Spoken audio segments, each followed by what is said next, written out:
Hi friends, ఈరోజు మనం Elon Musk యొక్క నెవర్ గివ్ అప్ యాటిట్యూడ్ గురించి తెలుసుకోబోతున్నాం. అందుకని వీడియోని ఎక్కడ స్కిప్ చేయకుండా పూర్తిగా చూడండి.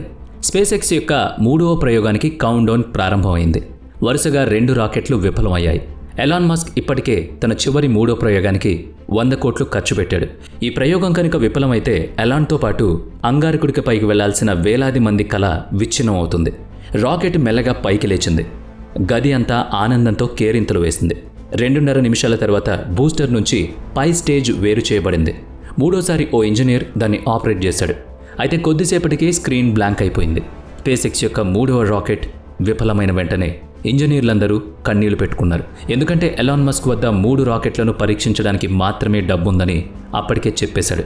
ఇన్నాళ్లుగా కలలు కంటున్నది, కష్టపడి చేసిన పని ఇప్పుడు నేల రాలిందని అందరూ బాధపడ్డారు. మనం కష్టపడి పని చేశామని కానీ కుదరలేదని చెబుతారు అని అనుకున్నారు. ఈ విషయంలో మిగతా ఉద్యోగులందరికీ వీడ్కోలు పలుకుతాడేమోనని అనుకున్నారు. కానీ ఓటమిని అంగీకరించేందుకు ఎలాన్ మస్క్ సిద్ధంగా లేడు. వేదిక పైకి రాగానే స్పేస్ ఎక్స్ బృందం ఒక్కరోజు కూడా విశ్రాంతి తీసుకోదు. మేము 4వ ప్రయోగానికి సిద్ధం చేస్తున్నాం. మేము ఎక్కడ తప్పు చేశామో మాకు బాగా తెలుసు అని చెప్పుకొచ్చారు. ఈ ప్రసంగం విన్న తర్వాత టీం మొత్తం ఉత్సాహంతో కేరింతలేసింది. వైడ్ నుంచి రిపోర్టర్ అయిన కార్ల్ హాఫ్మన్ ఎలాన్ మస్క్ వద్దకొచ్చి ఈ పరిస్థితులతో తనను తాను ఎలా ప్రేరేపించుకున్నాడో అడిగాడు. దీనిపై మస్క్ మాట్లాడుతూ, దేవుణ్ణి నా సాక్షిగా తీసుకుని నేను ఏం చేయాలో అది చేస్తాను. అలాగే మేము రాకెట్ను ఆర్బిట్లోకి పంపించే వరకు విశ్రాంతి తీసుకోము అని నిర్మోహమాటంగా చెప్పాడు. అసలు ఏం జరిగిందో మొదటి నుంచి తెలుసుకుందాం. స్పేస్ ఎక్స్ యొక్క మొదటి రాకెట్ ఫాల్కన్ 1 లాంచ్ ప్యాడ్పై నిలబడింది. చివరి కౌంట్ డౌన్ ప్రారంభమైంది. కానీ ఎలాన్ దృష్టి మాత్రం మరెక్కడో ఉంది. అతను తన సహచరుడు చార్లీ దగ్గరకు వెళ్ళాడు. ఎలాన్ మస్క్ ఇలా అన్నాడు, ఫాల్కన్ 5 కోసం ఎలాంటి భాగాలు అవసరమో చెప్పండి. చార్లీ, ఇలాన్, ప్రయోగానికి 5 నిమిషాలు మాత్రమే మిగిలింది, దానిపై దృష్టి పెట్టండి. ఇలాన్, చార్లీ, నా మాట వినండి. ఫ్యూయల్ ట్యాంక్కి అవసరమైన కొత్త అల్యూమినియం మెటీరియల్ ఆర్డర్ చేశారా లేదా? చార్లీ అంటాడు, లేదు, ప్రయోగానికి 60 సెకండ్లు మిగిలిన్నాయి. ఎలాన్ దృష్టి ఇప్పటికీ చార్లీ పైనే ఉంది. మీరు ఎలాంటి భాగాలను ఆర్డర్ చేయలేదని మీ ఉద్దేశం? ఎలాన్ కోపంగా ఉన్నాడు. చార్లీస్కి అది చాలా ఆశ్చర్యంగా అనిపించింది. ఇక్కడ రాకెట్ లాంచ్ మొత్తం నేనే కంట్రోల్ చేస్తున్నాను. కౌంట్ డౌన్ మధ్యలో ఎలాన్ ఇలా వింతగా పిల్లాడి ప్రశ్నలు వేస్తున్నాడు అని మనసులో అనుకుంటూ ఉన్నాడు. అయితే లాంచ్ గురించి ఎలాన్ చాలా ఒత్తిడికి లోనయ్యాడని, భవిష్యత్తు గురించి ఆలోచించి తన ఒత్తిడిని తగ్గించుకోవాలనుకుంటున్నాడని చార్లీకి తెలియదు. ప్రయోగానికి 20 సెకండ్లు మాత్రమే మిగిలింది. చివరి క్షణంలో ఎలాన్ దృష్టి మళ్ళీ లాంచ్ పైకి వచ్చింది. ఫాల్కన్ 1 విజయవంతంగా బయలుదేరింది. సరిగ్గా 5 సెకండ్ల తర్వాత స్పేస్ 1 ఇంజనీర్ టామ్, హో షిట్, మనం థ్రస్ట్ కోల్పోతున్నాం అని అరిచాడు. ఫాల్కన్ 1 క్రాష్ అయింది. దాని భాగాలన్నీ ముందు అడవిలో చల్లాచెదురుగా పడున్నాయి.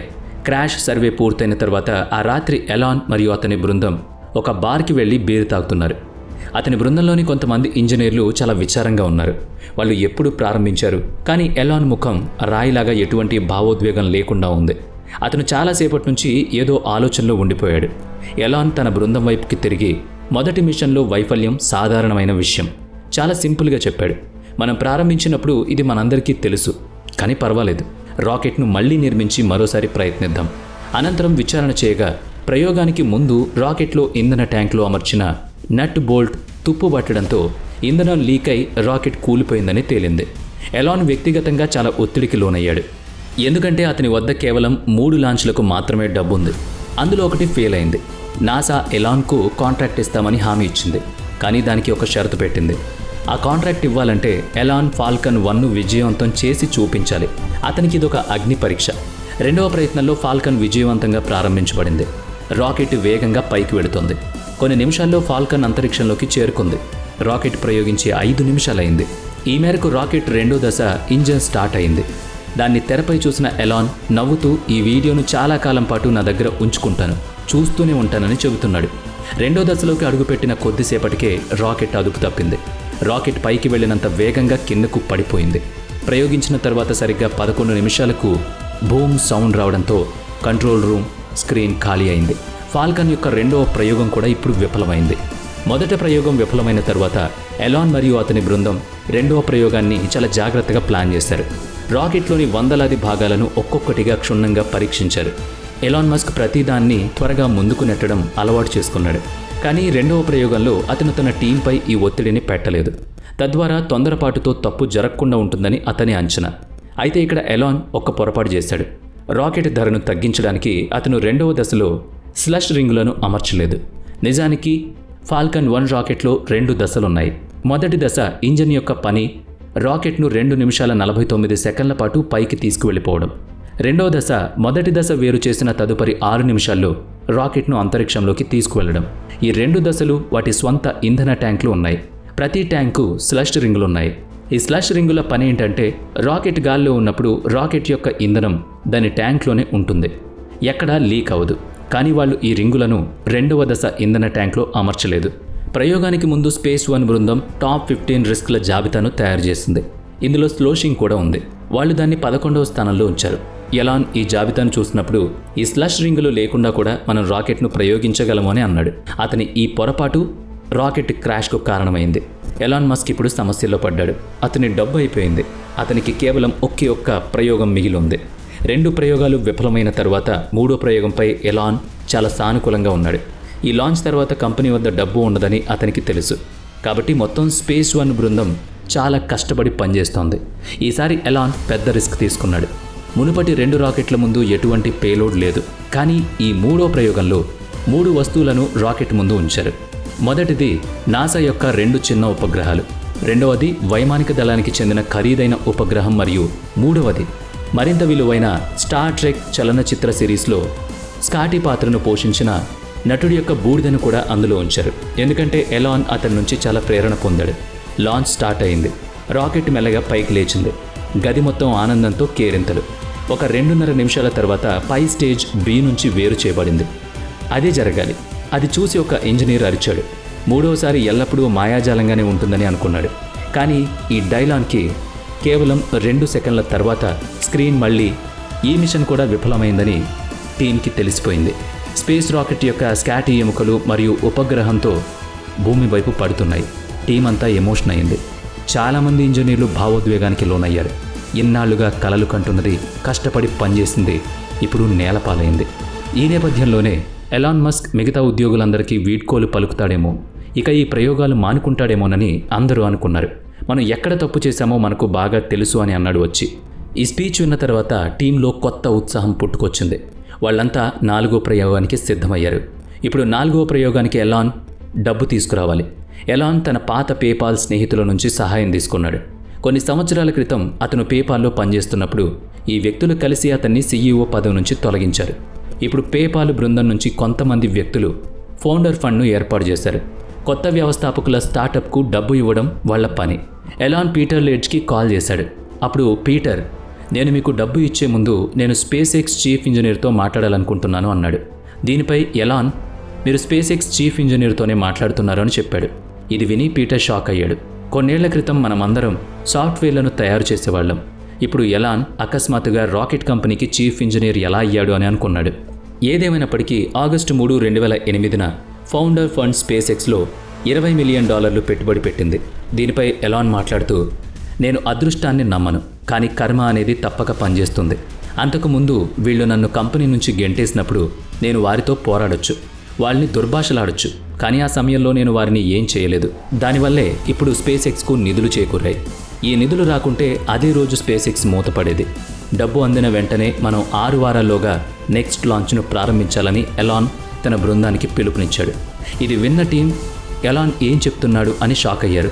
స్పేస్ ఎక్స్ మొదటి ప్రయోగం చేసినప్పుడు 2వ దాన్ని ప్రయోగించడానికి వారికి 12 నెలలు పట్టింది. 2వ ప్రయోగం నుంచి 3వ ప్రయోగాన్ని చేరడానికి వారికి 17 నెలలు పట్టింది.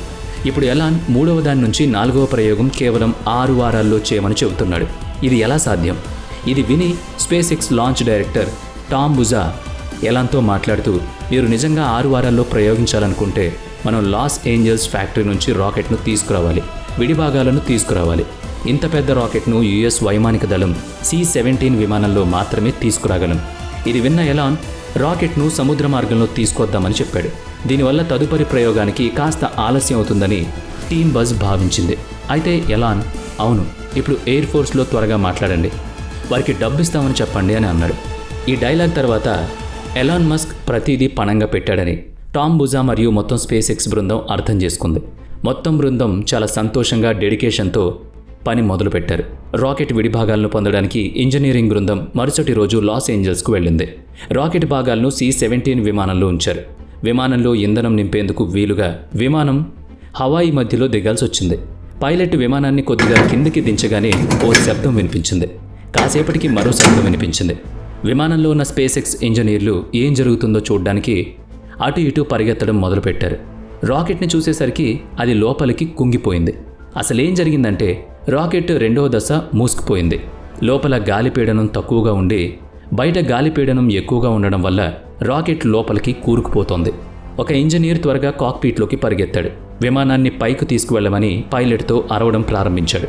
పైలట్, సరే, నేను రాకెట్ని పైకి తీసుకువెళ్తాను, కానీ మనం కేవలం 10 నిమిషాలు ఇంధనం మాత్రమే మిగిలింది, కాబట్టి మీరు ఏం చెయ్యాలో అది త్వరగా చేయండి అని చెప్పాడు. స్పేస్ వన్ ఇంజనీర్లు రాకెట్ వైపు పరిగెత్తారు. రాకెట్ యొక్క మొదటి మరియు రెండవ దశలను వేరు చేశారు. తద్వారా రాకెట్ లోపల నుంచి ఒత్తిడి వెలువడి ఒత్తిడికి సమానంగా అయింది. విమానం దిగ్గానే ఇంజనీర్లు ఎలాన్కి ఫోన్ చేసి జరిగిందంతా చెప్పారు. ఎలాన్ అక్కడే వేచి ఉండండి అని చెబుతాడని అనుకున్నారు. అయితే ఎలాన్ మస్క్ రాకెట్ను టెస్ట్ సైట్ కాజ్కి తీసుకువెళ్ళమని చెప్పాడు. ఈ రాకెట్ అక్కడే రిపేర్ చేయమని కూడా చెప్పాడు. ఇంజనీర్లందరూ ఆ సమయంలోనే వారి దృష్టిని సారించారు. అందరూ మేము ఈ పని చేస్తామని చెప్పారు. వాళ్ళు పగలు రాత్రి కష్టపడి అది చేశారు కూడా. రాకెట్ను 28 సెప్టెంబర్ 2008న ప్రయోగించాల్సి ఉంది. ఎలాన్ సోదరుడు కింబార్ మస్క్ ఉదయం ఎలాన్ గదికొచ్చి డిస్నీల్యాండ్కి వెళదామని చెప్పాడు. ఎలాన్ వద్దని ఈరోజు లాంచ్ ఉందని చెప్పాడు. కింబాల్, అవును, లాంచ్ సాయంత్రం ఉంది, మనం పిల్లలతో వెళదాం, దీనివల్ల టెన్షన్ కొంచెం తగ్గుతుంది అని అన్నాడు. దాంతో ఎలాన్ దానికి అంగీకరించాడు. ఆ రోజు తన VIP ప్రవేశం లేదని చాలాసేపు లైన్లో నిలబడాల్సి వచ్చింది. దీంతో తన టెన్షన్ చాలా వరకు తగ్గింది. మొత్తం మీద ఎలాన్ మస్క్ ఎట్టకేలకు పరీక్షా స్థలానికి చేరుకున్నాడు. కౌంట్ డౌన్ ప్రారంభించబడింది. ఎలాన్ కళ్ళు రాకెట్లు కనిపించే తెరపై ఉన్నాయి. రాకెట్ ప్రయోగించబడింది. 2 నిమిషాల తర్వాత రెండో దశ విడిపోయింది. చివరిగా ప్రయోగించిన 9 నిమిషాల తర్వాత పేలోడ్ రాకెట్ ముందు ఆర్బిట్లో ప్రవేశించింది. ఎలాన్ మస్క్ చాలా సంతోషించి అద్భుతంగా జరిగిందని అరిచాడు. ఎలాన్ సోదరుడు కింబాల్ మస్క్ ఆనందంతో ఏడవడం ప్రారంభించాడు. ఫాల్కన్ 1 అనేది రాకెట్ పేరు. అది చరిత్ర సృష్టించింది. 5,000 మంది ఉద్యోగులున్న బోయింగ్ లాంటి కంపెనీలు కూడా ఎప్పుడూ చేయలేని పనిని కేవలం 500 మంది ఉన్న ప్రైవేట్ కంపెనీ చేసి చూపించింది. ఎలాన్ స్టేజ్ పైకి వచ్చి, ఇది మొదటి ఘనత మాత్రమే, ఈ గెలుపు ఇలాగే కొనసాగుతుంది, వచ్చే ఏడాది ఫాల్కన్ 9ని ప్రయోగించి డ్రాగన్ స్పేస్ క్రాఫ్ట్ను ప్రయోగిస్తామని, అలాగే అంగారక గ్రహానికి కూడా వెళ్తామని చెప్పాడు. అందరూ ఆనందంతో కేరింతలు కొట్టారు. కొన్ని రోజుల తర్వాత నాసా కొత్త కంపెనీ స్పేస్ ఎక్స్కి $1.6 బిలియన్ అంటే సుమారుగా 15,000 కోట్ల కాంట్రాక్ట్ను కట్టబెట్టింది. కేవలం దీని కారణంగా నేడు ఈ కంపెనీ మూసేయకుండా ఉంది. ఎలాన్ ఆ కాంట్రాక్ట్ పొందిన వెంటనే ఐ లవ్ నాసా అని గట్టిగా అరవడం మొదలుపెట్టాడు. చివరికి తన కంప్యూటర్ పాస్వర్డ్ని కూడా ఐ లవ్ నాసాగా మార్చుకున్నాడని ఒక ఇంటర్వ్యూలో చెప్పాడు. ఇదంతా విన్నాక ఎలాన్ మస్క్ యొక్క నెవర్ గివ్ అప్ నేచర్ గురించి మీకు అర్థమయ్యి ఉంటుందనుకుంటున్నాం.